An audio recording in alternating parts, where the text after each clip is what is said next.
I'm really excited about today talking with our good friend Terry and about his terrifically terrifying toys. Of course, by the way, the fangs are always free at 1313 Mockingbird Lane Toy Store in Lawrence, Kansas. Its proprietor, Terry Taylor, joins us as he always does. Terry, you have some new video content out there, and it sets up something really kind of cool to talk about as a business owner, whether to buy, sell, or keep. Um, is kind of a really kind of great discussion here. I want you to tell about the video you have because it's a really groovy thing that you actually, it's a really rare toy and it's a really beautiful toy. It's not a toy you would give to your 5-year-old or anybody in your family unless you're a member of the Manson family. Tell people what you got. And by the way, good morning. Good morning to you. Hey, yeah, as a store owner that is a humongous toy fanatic, and I always make a joke when people are trading stuff in and they're like, "Oh, I have so much stuff." I'm always like, "Yep, that's how a toy store opens," because that is exactly how a toy store opens. You end up with too much stuff and you're like, "Oh my goodness, what am I going to do with this?"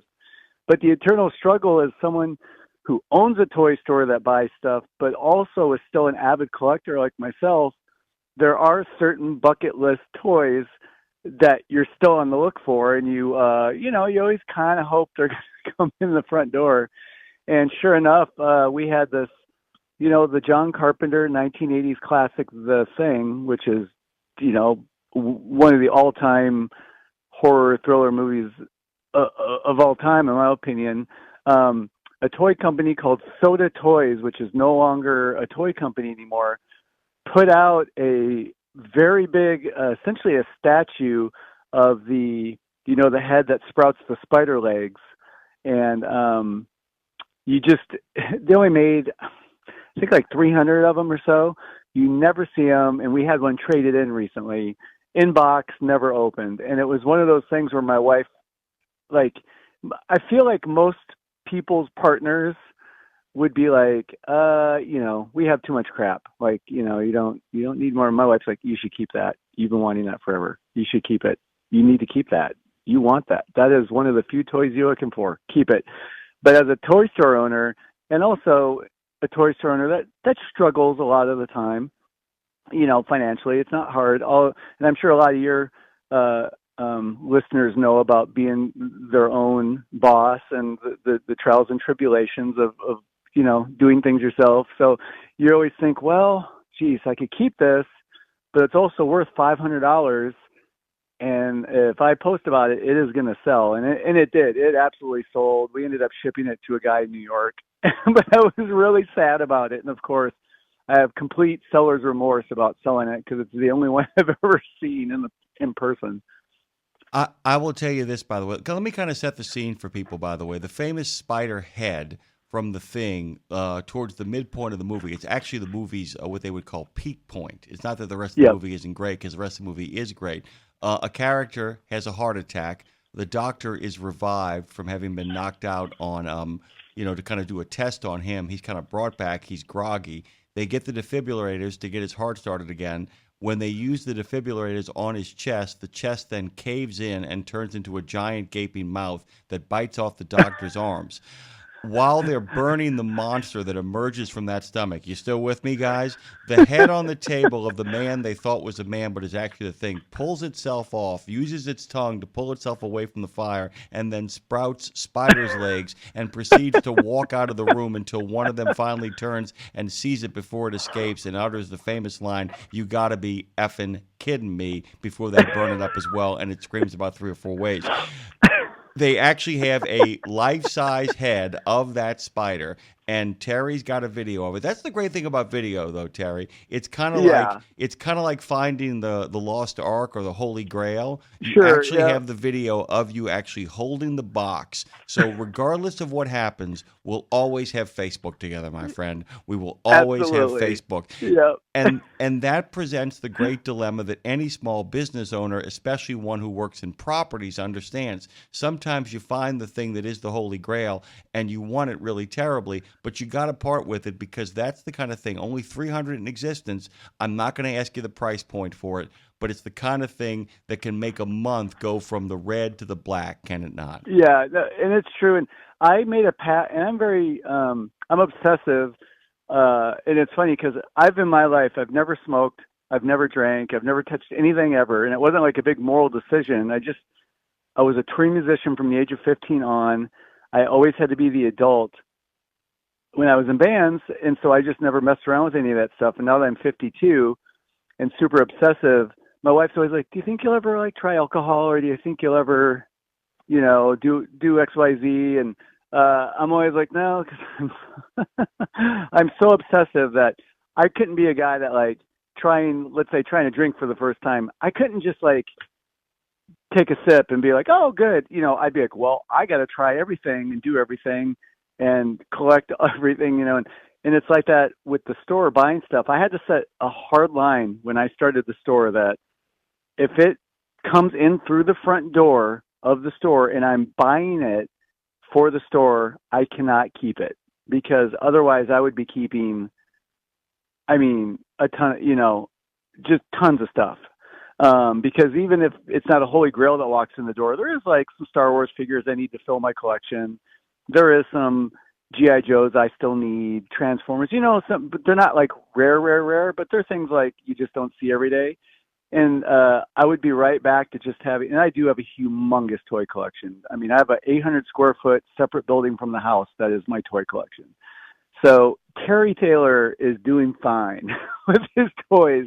I might just not have every single toy that I want, in my lifetime, but I'm doing okay. I got a good toy collection going. So I did have to set a very hard line because I'm so obsessive about everything I do that if I just did it one time and open that floodgate of keeping something, it would just be an open door policy. I can't do things in moderation. It has to be one thing or the other. So that kind of goes in line with, and that was probably the closest in 7 years of doing the toy store of really, really contemplating keeping, something that walked in the front door. It's a tough call, and by the way, guys, we're not talking about if any of you come across that box that actually has the thing spider head that has never been opened before. Get it to Terry, let him move it for you. That's an important thing. But everybody knows about that thing. I'll give you, and here's the great thing business wise that I wanted to talk to you about. I think you're going to think is really cool. So this week we had the official studio opening in New Orleans at the Degas House. Lindsay came down from Nashville to debut her new show, We Should Write. She actually has owned that website domain for 17 years and has been given all kinds of offers, but she's always wanted to do some sort of show, some sort of discussion, some sort of thing in regards to We Should Write that would be uniquely her own. So she has sat on it. She has, as you probably can guess, WeShouldWrite.com is an incredibly valuable piece of property. And you can see why. She's been given a lot of offers on it over the years. I think the distinguishing point between this and that is that the Thing box is, you love it, it's great for a collection. Lindsay understood that there was career things she wanted to accomplish that involved actually owning We Should Write. And I think as a business owner, you get the difference. And I think it's kind of important for people to remember that this is something that was for your own personal joy. And given the fact that your real personal joy is the success of that toy store, you picked the bigger joy over the smaller one, whereas Lindsay picked the long-time success model over simply making a short-term gain of money. And that's the kind of decisions as a small business owner you're having to consistently make, right? Oh, absolutely. It is. I always say, it's funny, I was a music promoter for 30 years. And so, like booking bands, I always said was like legal gambling, because when you confirm a band, like per se, I booked this band, The Killers, who went on to be a ginormous arena rock band. And I had the agent call me, was like, "Hey, there's this band, The Killers," and this is like 9 months ahead, because you confirm, just because like like Metallica gets announced on Wednesday, it doesn't mean the show was confirmed Tuesday. The show was confirmed 9 months before while they're planning their tour. And then they tell you like, "All right, show's confirmed. In 9 months, we will announce the tour." So you got to just hope the band is hot in 9 months when the tour announces. And he was like, "Hey, there's this band, The Killers. They're going to be really huge in 6 months when the singles drop. We're trying to get a tour done. before they go out, I need $2,000. And at the time, killers were nobody. Like, no one knew who they were. I did them at a venue here in Lawrence, did 34 paid, lost an astronomical amount of money. But after the tour, a couple singles dropped, they became huge, and they became and it's like investing in the band. You lose money on the front end to make a bunch of money later. And I always called being a music promoter legal gambling, and I feel like it's the same way doing a retail space is the decisions you make are kind of like legal gambling. You win some, you lose some. I could order, because the toys are the same way. You order toys, like I have toys ordered till December 2026. So a couple Christmases from now. And you have to sign non-disclosure agreements with your wholesale partners who say, hey, there's going to be these new Star Wars series coming out. You can't say what they are. You can't say who's in them. But we already know what the toys are going to be in 2 years. And so you have to sign on now and order the toys and hope that in December 2026, when this show or this movie comes out, that it's going to be popular. There's no way to know because it isn't announced. There's no online presence for you to gauge interest from. You just have, because if you don't order it now, 2 years in advance or 10 months in advance, whenever, if you wait, it might sell out, and then you as a store can't get it. So it's legal gambling. Everything's legal gambling. You just got to hope things are going to stick because you're paying for the merchandise regardless.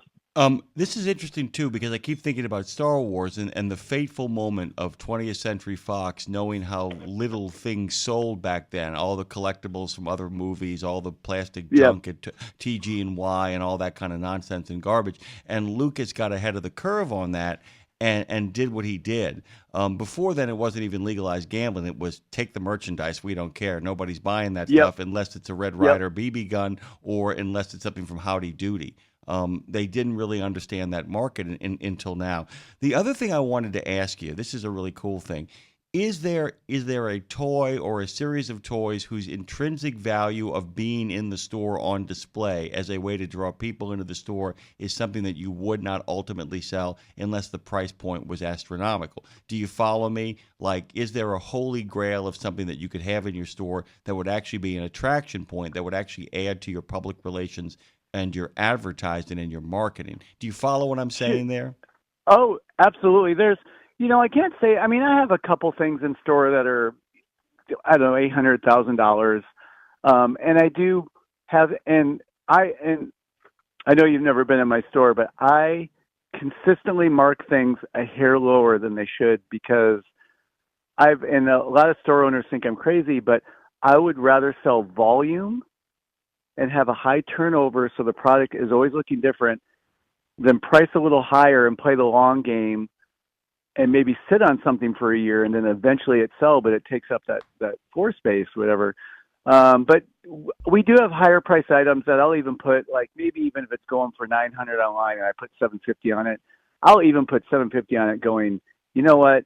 No one's walking in my store tomorrow and dropping $750 on this thing. Like right now we have this rare Resident Evil 2 statue that I can't remember. I'm trying to look at how many. I think they made 400 of them, and online it's going for about 1,000. I put it at $750, and it is an amazing display piece, and everyone talks about it. I don't think it's ever going to sell, but every day I hear, "Oh my God, I got to tell my brother about. They got to come in and see this." And we definitely have things like that in the store that are on the higher price end and definitely are talking points. But I have no delusion that they'll either never sell or they will definitely sit, for a while. And that's okay because it's nice to have things that people, there's even like, I have a vintage, 1970s Millennium Falcon in the box that's up on the shelf that's been sitting there forever. But, every Star Wars fan that comes in the store remarks about it. Like, oh my goodness, I can't believe you still have the box and the instructions and it's, mint condition. So there are, as a store owner, things that you have in store that you're very confident probably won't ever sell, but there's something that people are leaving and telling their brothers and their sisters and their friends about. And we get people that come in that have never been in the store, and they'll be walking by and they're like, "Oh yeah, Jim was telling me about that they had this here." And so it's there are some things that are almost cosmetic to the store, but they are really, really good promotional talking points. By the way, we're joined with Terry Taylor of 1313 Mockingbird Toys this morning, as we always are, once a month here. It's one of my favorite recurring segments, and we got a whole bunch of other stuff to unpack. Thank you for indulging me. I did get your notes, by the way. I was knee-deep in an interview with Ed Garston and kind of going over those as well. But no, I'm thrilled about it, to be honest with you. But this was something that was near and dear to me. I saw when you posted the video of the thing, and I thought to myself, you know what, this is something really great from a business standpoint, because you actually alluded to it as well. Terry and I actually have gotten to the point where we can kind of not wing it, but have a real good sense. And Terry, as you guys all know, as a small business owner, has kind of figured out the game that you're playing. Our good friend Marshall Platter, by the way, who was here for our event just a couple of days ago, Terry, he wrote a really nice message saying that, running a business is taking chances. And he said, I will take my chances by taking chances. He always invests that you've got to constantly keep taking chances, while at the same time it's kind of a cautious way that a small business owner plays, that you've got to take chances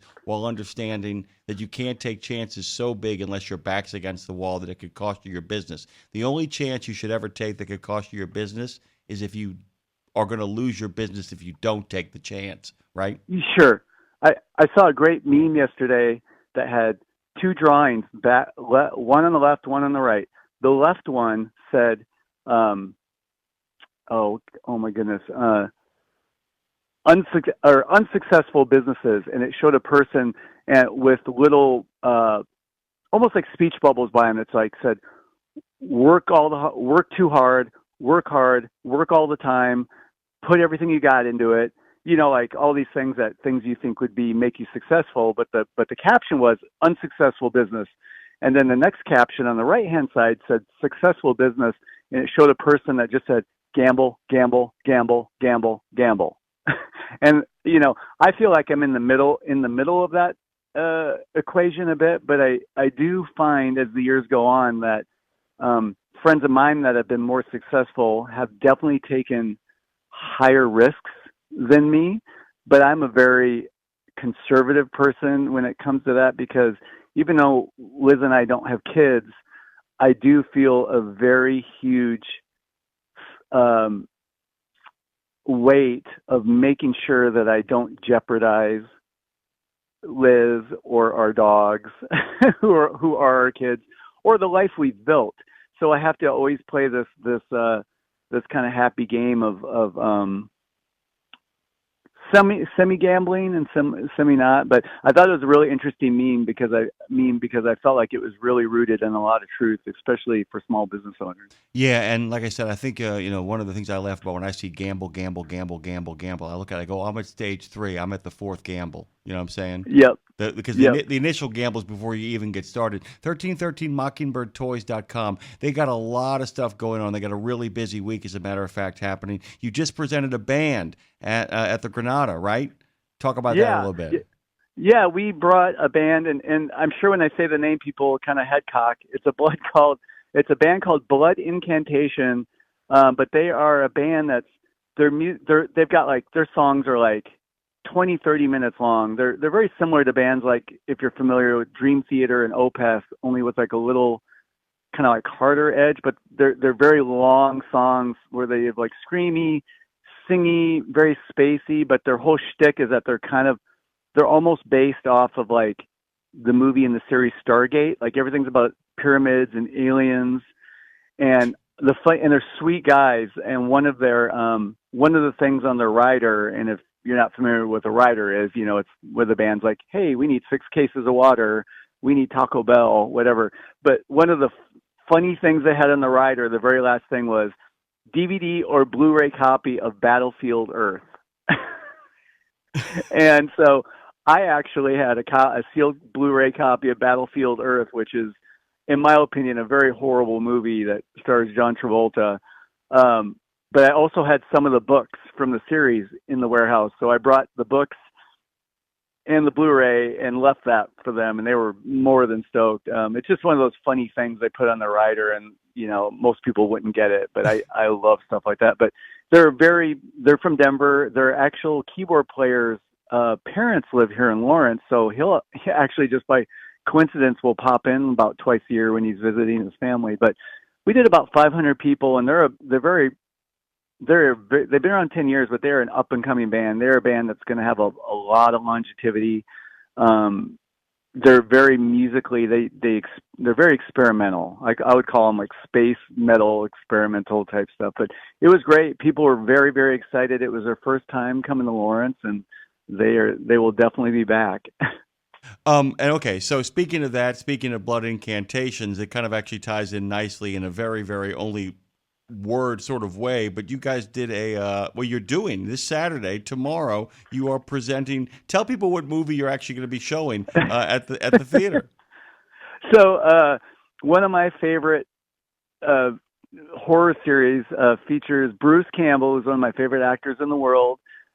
His first feature film was called Evil Dead, which led to 2 sequels, Evil Dead 2, Army of Darkness, a TV series called Ash vs. Evil Dead, and it's one of the most revered horror franchises, that there is. I mean, it's up there with Halloween, Nightmare on Elm Street, and stuff. It has a rabid fan base. So we're presenting the first Evil Dead movie from, I think it was 78, at Liberty Hall, the local independent theater here, and we do a series with them called Late Night Frights, where once a month we pick a horror movie and we show it, and then Liz and I do trivia beforehand, usually 5 or 6 questions that are associated either with the movie or with things associated with the movie, and we give people prizes and stuff.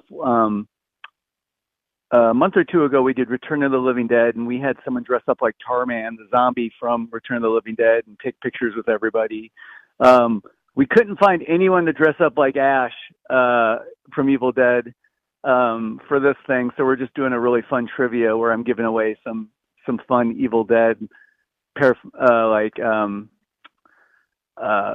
toys and items beforehand. It sounds like such fun. By the way, I actually wanted to tell you, this is just a random thought, but I actually thought about it, took the note, and want to kind of get back to it here. To go back to the gamble. Watch this tie-in.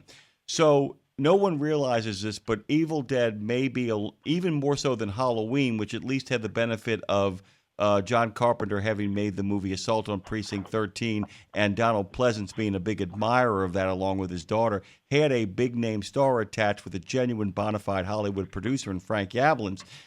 Evil Dead, by the way, for all of you guys out there who are owner-operators and drivers and all that stuff, is one of the great examples of an owner-operator filmmaker simply getting his friends together, setting up cameras, and betting the house and everything he had along Kevin Smith style. It may be the great model for Kevin Smith as well. I'm going to just line it up and do this thing.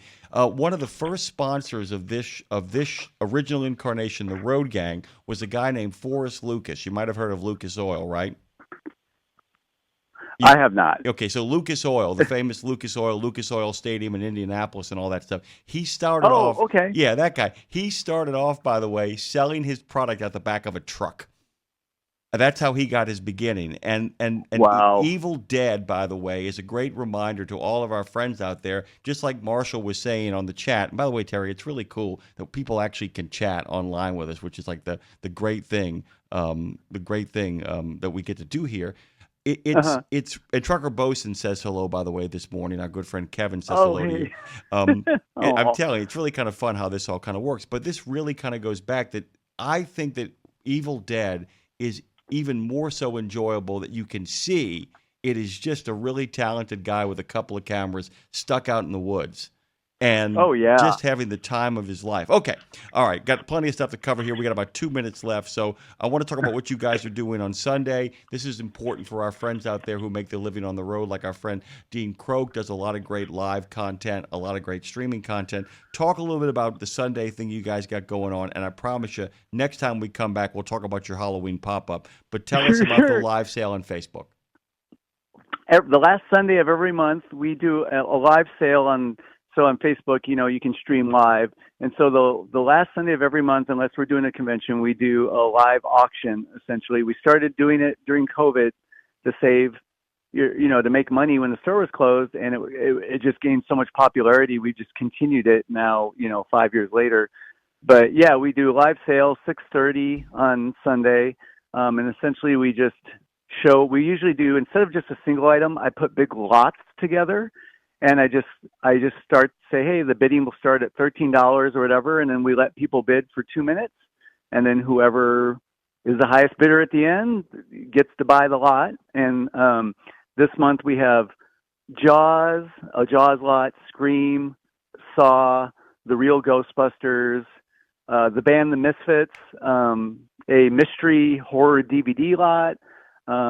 For some reason, this month in particular is a lot of horror movie stuff. It's usually kind of all over the place. I think we have a Star Wars lot. We generally do 16 to 20 lots, and it lasts about, 90 minutes, and people generally have fun. And a lot of times I drink gross soda, or Liz has some surprises for me to keep everyone entertained. So it's a lot of fun, and it's built a very big community with the store and people who don't live here essentially and still get to hang out with us. So it's great.